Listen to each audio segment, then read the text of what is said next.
Eingebettet inmitten majestätischer 2000er des Karwendelgebirges entspringt sie, die Isar.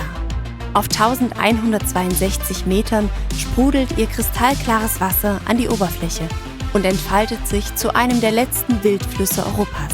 Gemeinsam mit euch machen wir uns auf den Weg auf eine landschaftlich einmalige Radtour von Mittenwald aus zum Ursprung der Isar und erkunden auf abwechslungsreichen 43 Kilometern bei sehr gut machbaren Anstiegen eines der schönsten Flusstäler der Alpen. Eine Fahrradtour voll alpiner Stimmung, die wir euch nicht nur empfehlen, sondern wärmstens ans Herz legen wollen.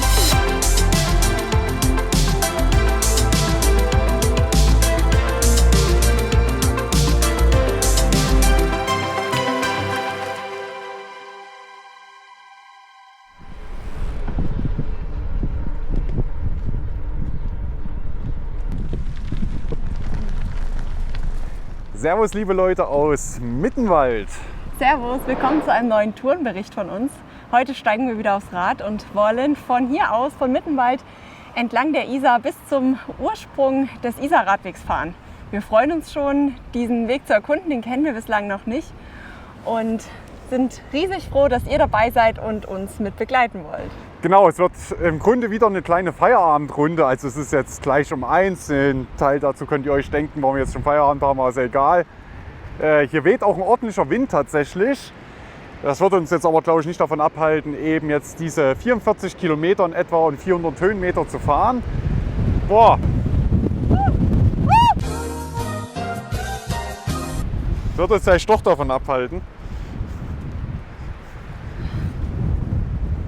Ja, wie gesagt, es werden jetzt insgesamt hin und zurück 44 Kilometer, 400 Höhenmeter in etwa, bei moderaten Anstiegen, so wie wir es gesehen haben. Und dann schauen wir einfach mal zur Quelle der Isar. Ob es jetzt die richtige Quelle ist, weiß ich gar nicht.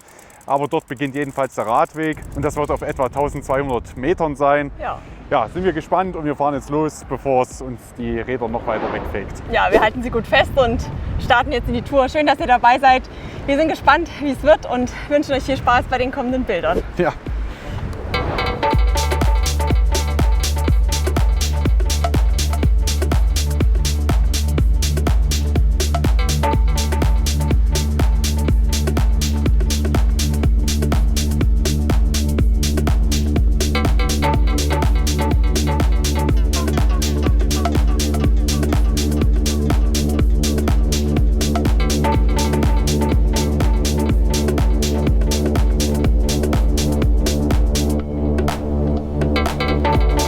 Fahrradlenker fest im Griff fahren wir entlang der Isar aus Mittenwald heraus in Richtung Süden.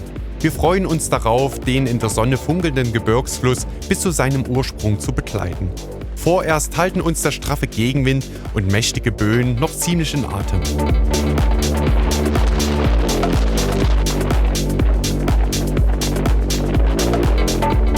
Davon einmal abgesehen, bezaubert uns die Strecke schon jetzt, dank ihrer Lage im naturnahen Terrain, vorbei an buckligen Wiesen und lichten Gehölzen. Der Ort mit dem Namen Riedboden ist ein Naturschutzgebiet und lädt mit seinen breiten Wegen und seiner ruhigen Atmosphäre zum Wandern, Radfahren und Entschleunigen ein.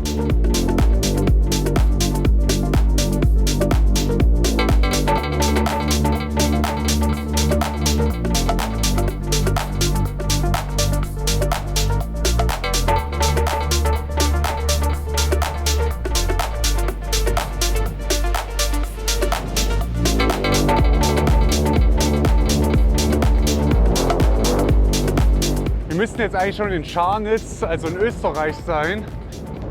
Boah, wir kriegen aber auch gar nicht so viel mit von der Strecke bisher. Also, weil es einfach so krass windig ist, also die Böen sind heftig. Zwischendrin ist eigentlich immer wie windstill und dann kommt mit Einschlag so eine Windböe Typ Färöer uns entgegen und dann muss man kurz aufpassen, dass man nicht vom Rad fliegt. Eigentlich ja, weiß ich nicht, ob das jetzt so gewöhnlich ist hier. Also so ein krasser Wind. Eigentlich in Garmisch haben wir jetzt bisher ganz selten nur Wind gehabt. Aber in den letzten Tagen ist er echt heftiger und das schießt heute echt den Vogel ab hier. Ja, ausgerechnet an den Tag, wo wir beide mal schön viel Zeit hätten. Gut, wir schauen jetzt trotzdem erstmal weiter. Aber so ganz geheuer ist es momentan uns nicht. Wir haben ja schon einige umgeknickte Bäume gesehen, Äste, die runtergeflogen sind. Auf jeden Fall ist es gut, dass wir die Helme aufhaben. Ansonsten eine herrliche Strecke bisher, muss man sagen. Auf dem Rückweg werden wir da ganz schön schnell durchfahren, wenn der Wind dann nicht bis dahin dreht.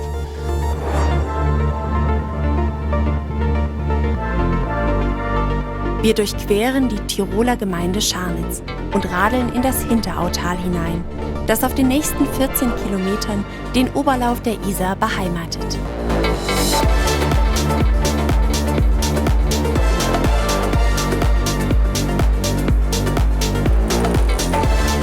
Die Strecke verläuft zunächst auf einer ruhigen Straße. Dabei passieren wir noch einzelne Wohnhäuser und Pensionen.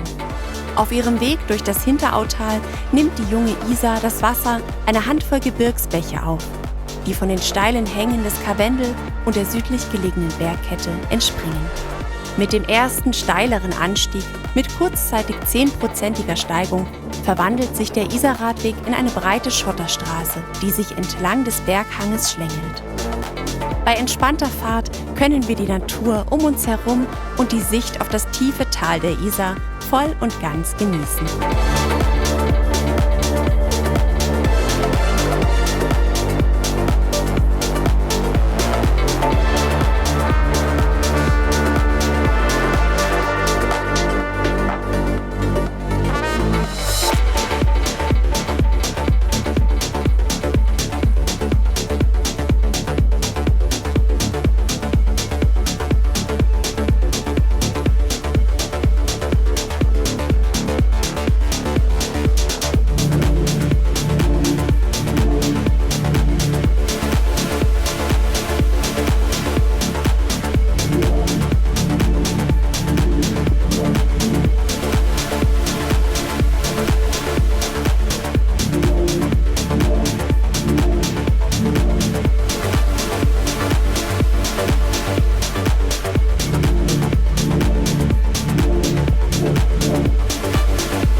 Ja, jetzt sind wir ja schon eine ganze Weile im Tal von der Isar jetzt. Ich weiß gar nicht, ob das Tal noch einen eigenen Namen hat. Irgendwie heißt das ja hier alles Karwendeltäler. Jedenfalls, der Blick da jetzt nach hinten ist wirklich natürlich richtig cool. Und ja, die Isar rauscht da unten schön. Ich weiß nicht, ob das jetzt viel Wasser ist oder wenig. Was denkst du? Also ich finde, es sieht aus wirklich wie so ein kleines Gebirgsflüsschen. Schönes, hellblaues, klares Wasser. Aber im Vergleich zu diesem riesigen, massiven Tal und auch zu dem breiteren, steinigen Flussbett scheint da gerade recht wenig Wasser zu fließen. Ja, das sieht bestimmt auch manchmal anders aus. Aber wie gesagt, es ist auch wirklich alles sehr trocken hier. Es hat ja auch lang nicht geregnet. Die Schneeschmelze, ja, ist... Naja, also Schnee sieht man eigentlich kaum noch. Wirklich nur auf den höchsten Bergen. Aber egal wie viel Wasser gerade fließt, das ist jedenfalls richtig schön anzuschauen hier. Und der Blick ist grandios. Der Radweg ist auch richtig toll. So ein schöner Schotterweg, der sich super befahren lässt. Und glücklicherweise, wir sind ganz happy, es ist hier auch etwas windgeschützter, also viel windgeschützter. Ja, man merkt schon, dass der Wind pfeift, aber es ist jetzt nicht mehr so diese krassen Böen, mit denen wir es vorhin zu tun hatten. Ja, genau, jetzt sind es wohl noch so 7 Kilometer, denke ich mal, bis zur Isarquelle. Recht moderat, jetzt weiter bergauf und dann sind wir schon gespannt, wie es da aussieht.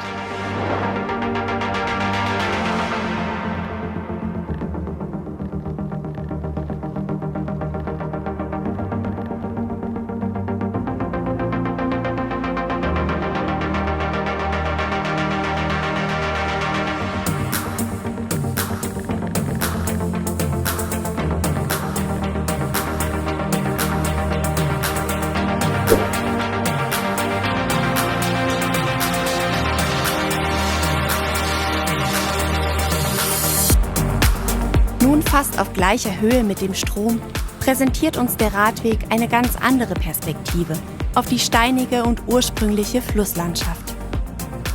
Die sprudelnde Isar teilt und vereinigt sich hier und da und bietet Raum für eine Vielfalt an Vegetation und Schutzmöglichkeiten für die einmalige Tierwelt der Region.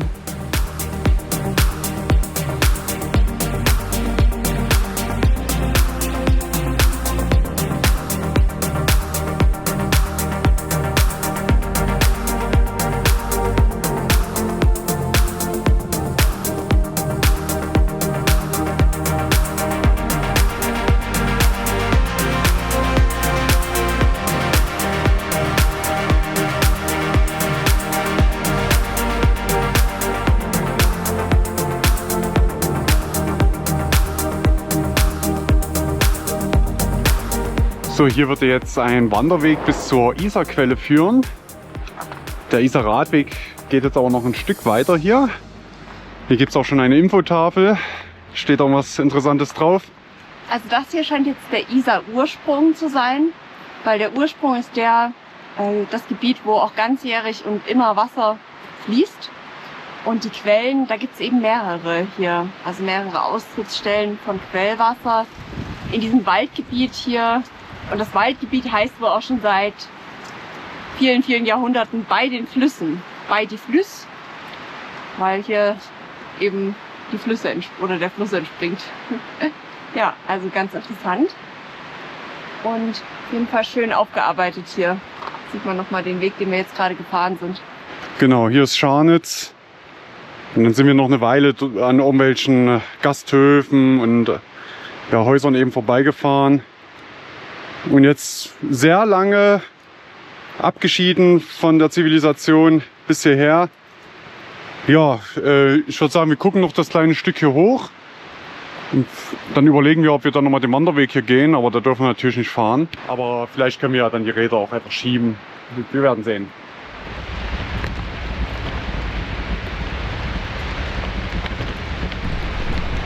Ab diesem Punkt geht es stetig leicht bergauf und der Schotteruntergrund wird deutlich grober.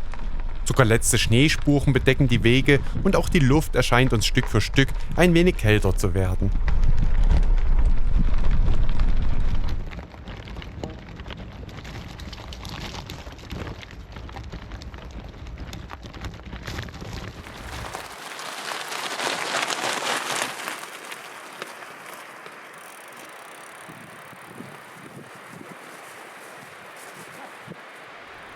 Also das macht jetzt, glaube ich, nicht mehr viel Sinn hier. Es wären jetzt noch etwa 500 Meter, aber hier ist jetzt halt auch nichts weiter. Der Schotter wird jetzt richtig tief, sodass wir jetzt wirklich nur ganz schwer vorwärts kommen. Da fahren wir jetzt lieber wieder das Stück zurück zum Ursprung, machen mal ein kleines Picknick und vielleicht schauen wir ja nochmal zur Quelle, also in Anführungsstrichen. Wir wissen, dass dann hier irgendwann noch eine Alm kommt, aber die hat jetzt sowieso momentan zu. Und von dort aus könnte man dann natürlich hier dann hoch ins Karwendel steigen. Ja, wenn wir dann mal zu Fuß hier unterwegs sind, wäre das ja auf jeden Fall eine Option. Hier auf jeden Fall ein ganz schön mächtiges Tal mit hohen und steilen Felswänden, die hier von den Seiten auf uns runterschauen. Ja. Und es windet. Ja, wir machen uns jetzt vielleicht einfach in den Wald, da wo es etwas geschützter ist, und machen da ein kleines Päuschen. Ja, und dann freuen wir uns auf die Fahrt runter dann. Ja. Das wird spaßig. So, da fährt jetzt der Förster oder wer auch immer lang. Und wir haben Glück, denn wir haben gerade dieses Teil dort verloren, wo wir gerade das Video aufgenommen haben. Das ist der Empfänger von unseren Funkmikros. Wäre jetzt blöd gewesen, wenn das Ding weg gewesen wäre und der da drüber gefahren wäre. Zum Glück haben wir es noch gefunden vorher.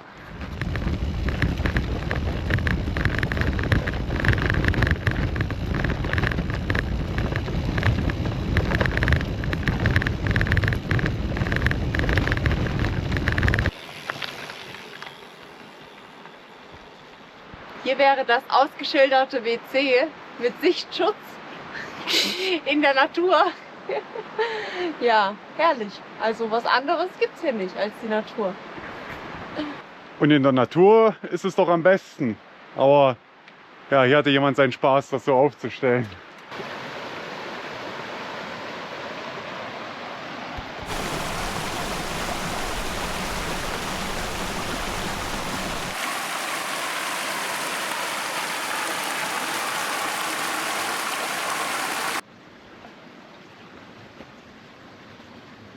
Ach, selbst hier lassen Leute ihren Müll liegen.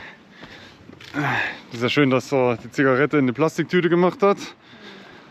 Aber die Plastiktüte hätte er dann auch mitnehmen können.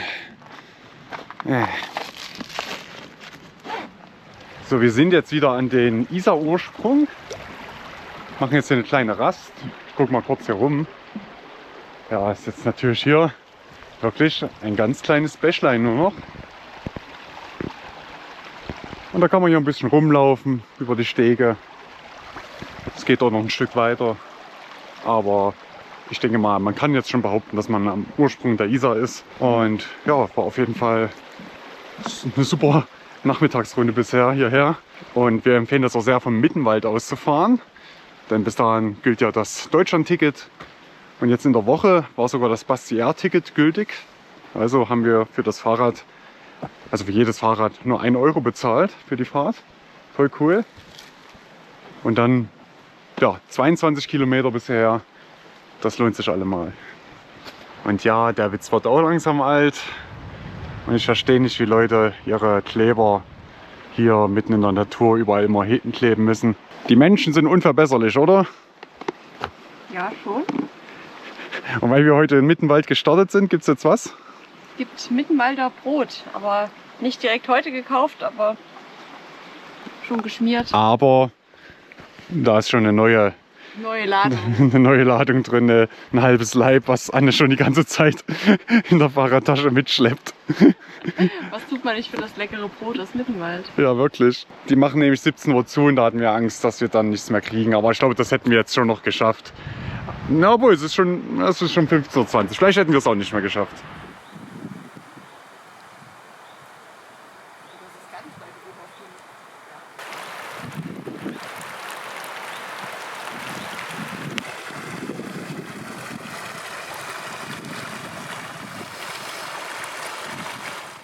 Allmählich wird es uns ohne Bewegung zu frisch, zumal das Wetter sich typisch April rasch ändert. Wir ziehen uns etwas über und beginnen unseren Weg zurück.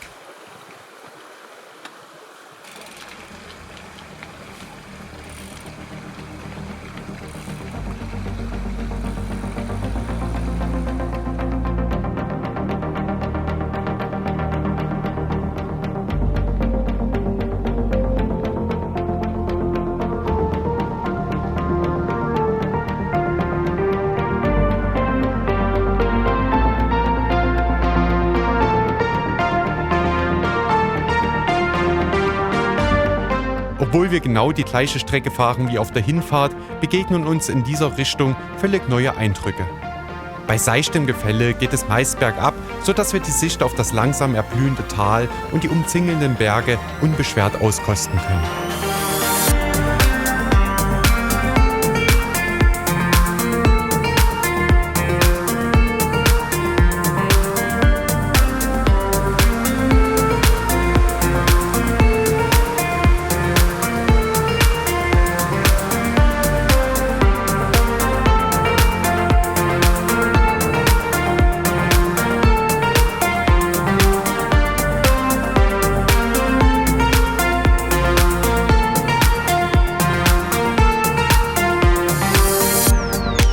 Während sich die Sonne allmählich wieder durchsetzen kann, kommt bei uns umso mehr Radelfreude auf. Bis auf das Rauschen der Isar und das Knirschen unserer Reifen auf dem Weg sind wir in völlige Ruhe und Naturidylle getaucht. Nicht nur bei uns bewirkt die herrliche Strecke Glückshormone. Viele Menschen und darunter Familien, zumeist auf Mountainbikes, scheinen sich ebenfalls prächtig zu amüsieren. So viel schon einmal zur Familienfreundlichkeit unserer heutigen Tour.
am Naturpark-Infozentrum in Scharnitz. Da kann man seine Batterien wieder aufladen, also seine E-Akkus wieder aufladen und auch die menschlichen Batterien, denn es gibt noch ein paar schöne Rastplätze hier, wo man sich, wenn das Wetter passt, in die Sonne legen kann.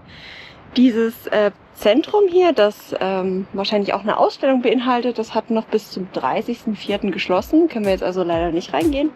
Aber sieht auch ganz interessant aus. Kann man sich sicherlich mal anschauen.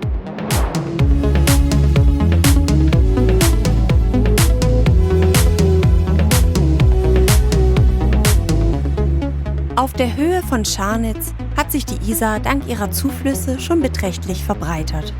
Ab dem 12. Jahrhundert etablierte sich der Strom dank der Flößerei zu einer wichtigen Handelsroute. Mittels wendiger und leichter Holzflöße wurden Waren aus dem Alpenraum nach Norden in Richtung München oder Landshut transportiert.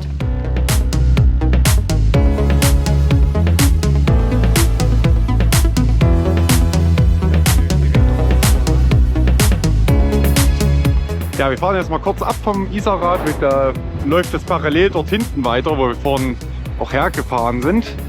Ja, und hier fährt man etwas direkter an der Isar. Schaut euch das mal an, wie groß die jetzt schon ist, wie breit. Und so kann man dann doch die Rückfahrt etwas anders gestalten. Aber hier fegt immer noch ein Wind durch, das ist unglaublich, und ich glaube, mein Fahrrad ist schon wieder umgekippt.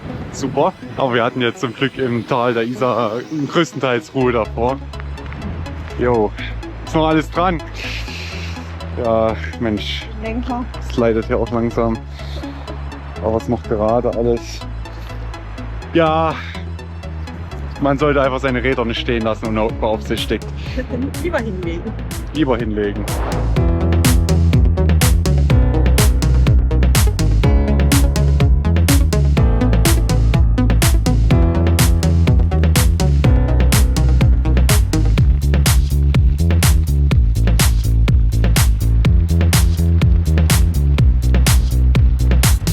Die letzten Kilometer lassen wir uns nun noch bei Rückenwind entspannt anschieben. Wenig später gelangen wir wieder auf den schon bekannten Radweg durch das Naturschutzgebiet Riedboden und zurück entlang der Isar zu unserem Start- und Zielpunkt nach Mittenwald.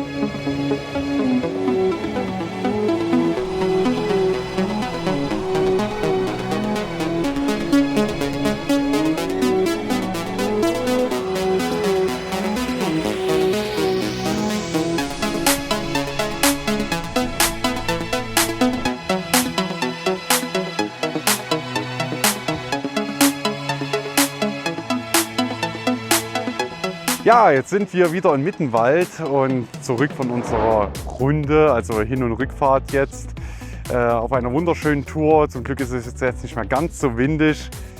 Ja, was ist denn dein Fazit zur Isarquelle, beziehungsweise zum Isar-Ursprung? Der Isar-Ursprung ist eine ganz tolle Radtour dorthin und auch wirklich auf jeden Fall sehenswert. Das Tal dorthin, ganz toll, und die Blicke, die wir auf die Isar und auf die Berge genießen konnten. Ist auch ein bisschen sportlich, ja, eine kleine Herausforderung, die Höhenmeter da hochzufahren, und die Abfahrt runter ist dann einfach gigantisch. Wir hatten dann noch richtig schönen Sonnenschein und das war wirklich wunderschön, einfach da runter zu düsen und den Blick auf das Tal zu genießen. Ja, auf jeden Fall. Also unser Garmin sagt jetzt, dass wir bei etwa 44 Kilometern oder 45 jetzt rauskommen werden und doch jetzt etwas über 500 Höhenmeter hatten.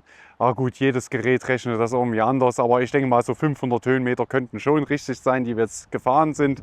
Der größte Teil davon natürlich auf den Hinweg. Kann man auf jeden Fall sehr gut auch mit dem Tourenrad fahren. Das letzte Stück, wo wir dann waren, war dann uns noch etwas zu kiesig. Da ist ein Mountainbike schon eher angebracht.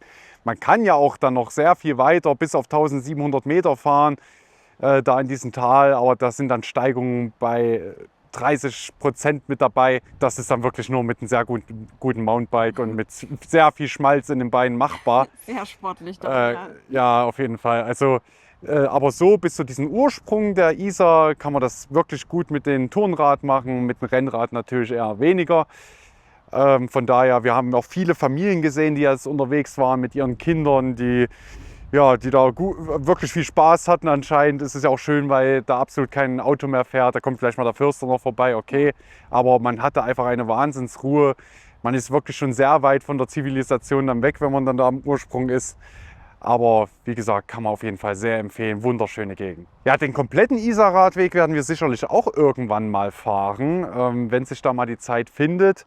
Ja, da werden wir dann, denke ich, auch mal wieder einen Radwegtester machen, also wirklich einen ausführlichen Test und eben auch einen Erlebnisbericht. Aber da müssen wir wirklich erstmal die Zeit dazu finden. Das ist ja doch eine mehrtägige Tour einfach. Falls ihr das nicht verpassen wollt, dann abonniert uns jetzt gerne, falls ihr es noch nicht gemacht habt. Ja, wir freuen uns auch sehr, wenn ihr uns einen Kommentar schreiben würdet, wenn ihr uns einen Daumen nach oben gebt, wenn euch das Video gefallen hat. Dann ja, schreibt uns einfach mal, was ihr von der Strecke haltet, ob ihr die Strecke vielleicht kennt.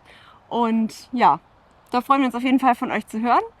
Und ansonsten stehen wir jetzt ja hier noch vor dem Karwendelmassiv in Mittenwald. Da fällt uns jetzt bloß noch ein zu sagen, dass wir da auch ein kleines Alpenbummler-Video gemacht haben vor einiger Zeit. Und wenn ihr von da oben mal die Sicht genießen wollt, da oben vielleicht noch nicht unterwegs wart und wissen wollt, wie es da oben aussieht, schaut doch einfach mal auf unseren Alpenbummler-Kanal rein. Da ist ein kleines, niedliches Video, wo wir euch da die Eindrücke von da oben zeigen.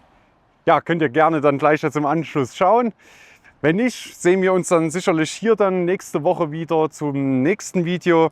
Da freuen wir uns auch schon darauf. Und jetzt wünschen wir euch erstmal noch eine schöne Zeit und ja, weiterhin und allzeit gute Fahrt auf 2 Rädern. Schön, dass ihr dabei wart. Vielen Dank fürs Zuschauen. Ja, ciao, ciao. Bis bald. Ciao.